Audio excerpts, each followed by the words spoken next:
Hello, Fusion Nation. My name is Alex Fuse, the host of Fusion News. Today is November 16th, 2017. I am the host of the show. I'm on the phone right now with Chris Honorato. He is the sportscaster at News Channel 13 here in upstate New York, and he also is the co-host of Big Board Sports with Roger Weiland, who also works at News Channel 13. So, Chris, how are you doing today? Alex, I'm great. I'm great. Thanks for having me on. And I have to say to start, I'm impressed by what you've been able to grow here with Fusion News. It's blown up, man. You've had some big time guests on, and I'm impressed by the initiative that you have to get a jump start on your career even before you get to college. So, congrats to you. Thank you. I do truly appreciate it. It means a lot coming from you. And I know we were talking a little bit about what you do in the mornings from 10 to noon on Big Board Sports. And how different is it from being a sports talk radio host to then go late at night to talk about, sports around the area? How different and is it easier or harder for you to do that? No, I mean, I think it makes it easier. You can kind of meld the two in a lot of ways. First, on the radio side of things, I really enjoy it because Roger and I have developed a chemistry, obviously working together for more than 7 years now at News Channel 13, and that has helped us carry over into radio what has kind of been sort of a seamless transition from his previous co-host and Zach By to me now. And radio allows you to infuse a little more personality into the conversation, more opinion certainly than you can use on television. We're seeing a blurred line with a lot of TV now in terms of, is this person a reporter or is this person a commentator? That line is getting very blurry, and there's a wide gray area now in that. But in local news, we still take our responsibility very seriously, that, we are there to present the facts to you, and it's then up to you to decide, what you think. Like when the Giants fire Ben McAdoo, I'm not going to go on television and say this was a great move. That's something I can say on radio, but on TV, I'll allow the viewer to decide, hey, if they finish the year 3-13, the Giants have decided to fire Ben McAdoo. Well, now that's up to the viewer to decide whether or not you think it was the right call. So the fun part about radio is you can be a fan. That's what we all are. We get into this business because we were sports fans growing up.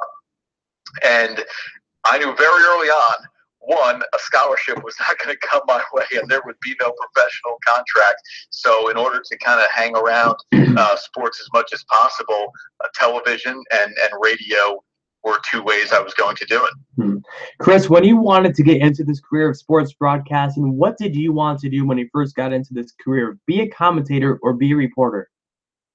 I thought for sure I was going to be a play-by-play guy. We grow up watching games, and that is the voice we hear more often than any other. Now, I grew up in what I'll call, kind of the heyday of SportsCenter with Stuart Scott and Dan Patrick and Keith Olbermann and Rich Eisen. And so ESPN SportsCenter was always, high up on a mantle. But I really thought, Alex, that play-by-play was the absolute dream job in this industry. And while it is for some, I don't know that it is still, my dream. Dreams change, obviously. The path changes along the way. I really enjoy telling human interest stories that relate to sports, because so much of life, sports is intertwined into lives, no matter how young or old, that you can always find great stories to tell about people and how they are either affected by sports or they themselves impact a certain game or a sport. So I really enjoy doing that. And at News Channel 13, I'm able to do some of that stuff. Yeah, I definitely agree. And when I first fell in love with this career of sports broadcasting, I wanted to do play-by-play announcing. And then this past summer, I was at a sports broadcasting camp, and I got to be able to do a little play-by-play for baseball. And I'm like, this is not as easy as it may look or even sound like. But I'm like, I still want to do this, but we'll see what happens, right? you've got it in you, man, and you've got plenty of years and training to come. That I'm telling you right now, if that is what you want to do, don't settle for anything less than that. You may find out along the way that, you know what, hey, my strengths are here in reporting or in anchoring or in sports talk radio, and because one of those things may be what you're strongest at, you may fall in love with that even more. Mm-hmm. But if play-by-play is where your heart is, I'm telling you, go for it, because it's certainly more than attainable for somebody like you. And my one piece of advice would be, work at it as much as you possibly can. You'll hear people say that they have, kind of gone in hiding at a high school football game with their phone, right? And you'll just do play-by-play to yourself, hoping that nobody hears you in that moment. But that's how we get better at this is just repetition. And I read as much as possible. I write as much as possible, because I'm hoping, I can do this for another 40 years even. So there's always an opportunity to get better. And that is one thing that I really love about this, is that, you observe so many other people in sports broadcasting, and there's a little bit you can take from other people, a style maybe that they use that you think might fit you a little bit. You can always learn from somebody else, and I've had two great people along the way who have mentored me. Andrew Catalan, who's no longer at News Channel 13, but now with CBS, and he does the Olympics on NBC, and obviously Roger, who knows the Albany market better than anybody. They have helped me grow tremendously in my time here. Mm-hmm. Yeah, I definitely agree. And Roger's been great to me. He was one of my first big interviews I've ever had on my show. And after that, he's like, why don't you come on my show? So I was, before he was on 104.5, I made my first radio appearance on Roger's show. So, that's awesome. Yeah. Very cool. Yep. So, Chris, I know we just talked about your career, but let's switch gears now and talk some sports. I know you talked about being a fan, and that's what I am. I'm a Yankees fan. And this Yankee offseason is going to be a little different from years past, or in the last 10 seasons. The Yankees had Joe Girardi as their manager. They decided they did not want him back this year. What was your reaction when you saw the Yankees decide not to bring Girardi back, and for them, now they're on a hunt for a new manager? And how is that process going to be for them? Well, first I was a little surprised, honestly. I know there was some uncertainty whether or not Girardi wanted to come back, and then if he did, how long would he really stick around to manage? The Yankees have a young core of players. I would think that the Steinbrenners and Brian Cashman both want a manager who is going to be there for the long term in order to, help Judge, Sanchez, Gregorius, and then if you want to go into the minors with Gleyber Torres, and obviously a guy like Clint Frazier to be there as these guys grow into even bigger roles in the majors. And so I was surprised that you get one win away from the World Series and say to your manager, in effect, you know what, we're good, we don't want you back. But clearly there's a plan here that they're looking for somebody who maybe relates to today's Major League Baseball players a little bit better than Joe Girardi, who maybe isn't as intense on a daily basis around the game of baseball. It's such a long season, right? I mean, even as a fan, you can miss a few games and watch a couple over the weekend and feel like you're caught up. So imagine just the daily grind of baseball. I think, players today, they want a little bit of a release from that when they walk into the clubhouse. Don't want to be bombarded immediately with, their numbers from the night before or how they hit against today's pitcher, or if you're a pitcher, what the hot and cold zones are of the cleanup guy that day. So I think Cashman is going to look for somebody with a little more balance maybe in their personal life even than just strictly baseball. And, we heard that maybe 20 to 25 candidates, and I said to Roger on the air one day, this is starting to feel like Celebrity Apprentice. Everybody who wants a crack at an interview with the Yankees apparently is going to get one. Now that has changed. Brian Cashman has made it known that it's really going to be about 5 candidates.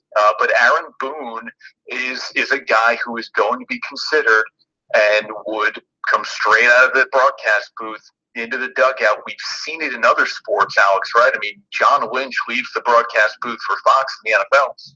He becomes general manager of the San Francisco 49ers. We've seen it in the NBA a bunch, right? I mean, you're talking about a guy like Derek Fisher, straight from his playing days to the sidelines. Jason Kidd, the same thing. Steve Kerr was a broadcaster, and then he did have some front office experience, but nothing on the sidelines. And now he's, of course, the head coach of the Warriors. So we've seen it in other sports. We haven't seen it in baseball, which is why I think Aaron Boone is a really fascinating candidate. The safe pick has to be Rob Thompson, right? 28 years in the organization. Yes, no managerial experience at the major league level, but he is a career Yankee, if you will. And I think, he got the first interview. He would be the safe choice. And then I think Boone, to me, is the really fascinating choice that I think he would kind of, quote, win the press conference and bring a little more of a dynamic personality to the dugout as well, if that's what the Yankees are looking for. Now, Chris, I have to be honest with you.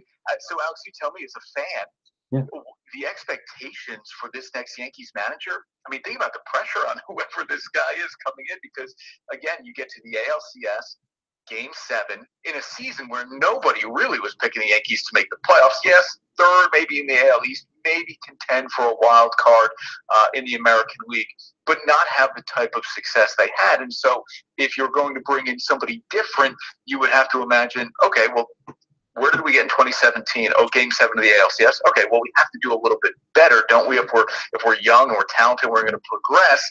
That immediately takes us to the World Series. Now, I'm not saying those are fair expectations, but I think a lot of Yankees fans will just assume that this is where we were last year. We now need to take a step forward, and that would be the World Series. Yeah, Chris, it doesn't matter how many games in a season you win. It's about how many championships. That's what the Yankees always say. And Joe Girardi only won one.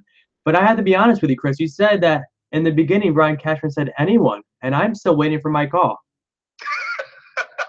Well, you know what? I'm telling you, let's try to get this thing as public as possible. We'll get your name out there, and we'll see if we can get you to the Bronx for an interview. Brian Cashman was a roommate of Siena head coach Jimmy Patsos, so let me talk to Patsos, all right, and we'll see if we can get you a direct line to Cashman, all right? Yeah, I mean, I'm sure this high school is right down by the Bronx, right? I could finish high school there and then, travel over there at night. Exactly, right, no problem. No problem. Now, Chris, before we wrap up this interview, high school football around the area is still going on. Glens Falls football is in another big game this weekend. What is your reaction to this upcoming game for Glens Falls and Joe Girard, the quarterback? He's incredible, isn't he? I mean, there are more Girards in Glens Falls and on the football and basketball teams than opponents care to count. But now there are more Sampsons than opponents would care to count on this Glens Falls team as well. They're so dynamic offensively, and they find ways to turn you over on defense in critical moments. I really felt like Schuylerville would be the biggest test for Glens Falls in their pursuit of defending a state championship. And, of course, remember, Schuylerville's at the sectional level, so they eke by the Black Horses in the Class B sectional championship game in overtime. And now I feel like this Indians team is probably as confident as they've been all season long. They are obviously battle and state tournament tested, and we've never had a high school football team from Section 2 repeat as state champion ever since they went to the state tournament format. So when you decide the championship on the field, we've never had a Section 2 team repeat as a state champ, and include Glens Falls in the bunch. I think we've got a really good chance, Alex, to get 3. And that would include, of course, Troy in the double A's, and Cambridge in the B's. And Glens Falls, I mean, when you have, what's the most, I always say this, most important position in all of sports is quarterback. Yeah, I'd love to have an ace starting pitcher and a stud closer, or a guy like Judge or Stanton who can hit 50-plus home runs. I'd love to have a LeBron. But at the end of the day, the most important position, the most influential position in all of sports, no matter the level, is the quarterback. And Glens Falls, to me, as the best quarterback in the section. Mm-hmm. Joseph Girard III already has an offer from Tulane to play football. He will get other offers to play football. We all know how great he is at basketball, and that will end up being his choice, I'm sure, at the next level. But because the ball is in his hands every single play on offense, Glens Falls is incredibly dangerous and a serious threat to repeat here as state champs. Now, Chris, you were talking about the game when they defeated Schuylerville in overtime, and I got to talk to Joe Girard after the game, and I joked with him. I'm like, I'm meeting the Tom Brady of Section 2 football right now. Yeah, you know what? I mean, the guy does very little that's wrong, and that includes on the basketball court. I mean, Brady's a great example because Joseph Girard here in the last couple of years has just found ways to win games, be it football or basketball.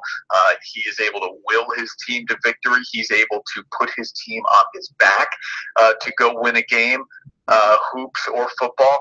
So yeah, I mean he's as influential, right, of a person on the field or on the court that Glens Falls could possibly have. And in Class B across all of New York State, when the chips are down, I would love to have number 11 on my side as opposed to try to defend him in any way. Mm-hmm. I definitely agree. Well, don't count out Shelmont next year. I know they had a tough football season this year, but I wouldn't count this young Shelmont Sabre team out next year either.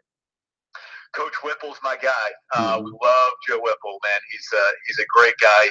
He's always been good to us, and for as long as I've been in the market, the Sabres have always been a threat in Class B. So trust me, I wouldn't bet against them, and it'll be interesting to see if Joseph Girard III decides to play football next year. It'll be his senior year in high school, and he may have already at that point decided where he's going to college to play basketball.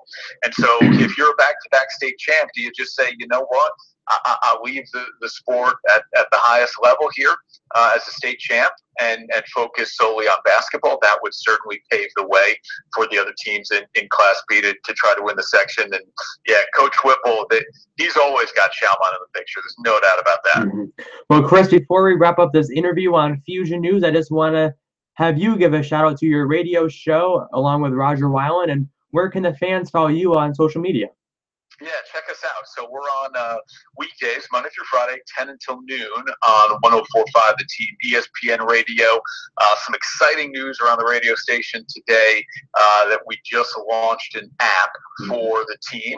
So you can go to Google Play, go to the iTunes App Store, search 104.5 The Team, download the app, and you can access the website there. You can go back and listen to some of the previous interviews we've done, and obviously you get the live stream right there as well. So if you're not nearby a radio or a computer, pull it up on your phone, tablet, download that app, and you can listen to us 10 until noon, Roger Weiland and me.